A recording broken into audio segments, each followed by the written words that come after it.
Ito yung trip namin sa Korea na hindi ko inaakala na mag-e-engrave talaga siya sa puso ko.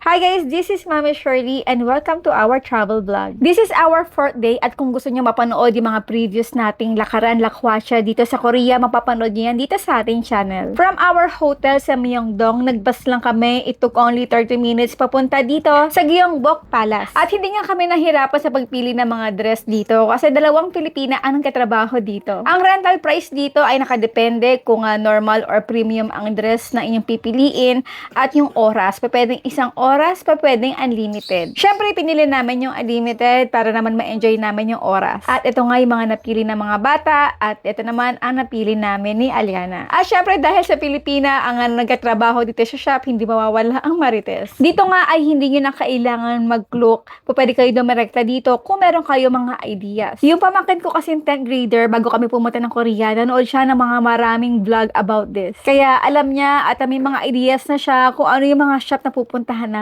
Kung ano yung presyo, kung ano yung mga ina-expect namin dito. At ito namang hairstyle ay optional lang pero lahat kami nag-go na kasi bihira lang naman ito mangyari sa amin.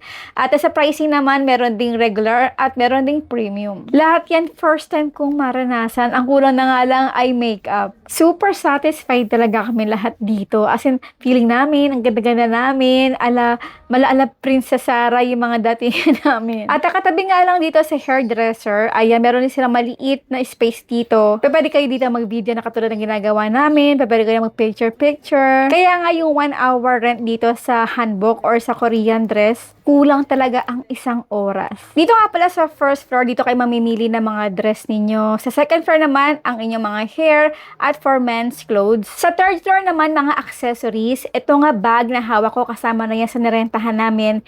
Yung cape plus yung ating umbrella na hawak ni Aliana ay additional yan. Sa mga lalaki, katulad ng sword at marami pang iba actually, hindi ko na nakuha ng video, may additional pa yan. Walk around. See.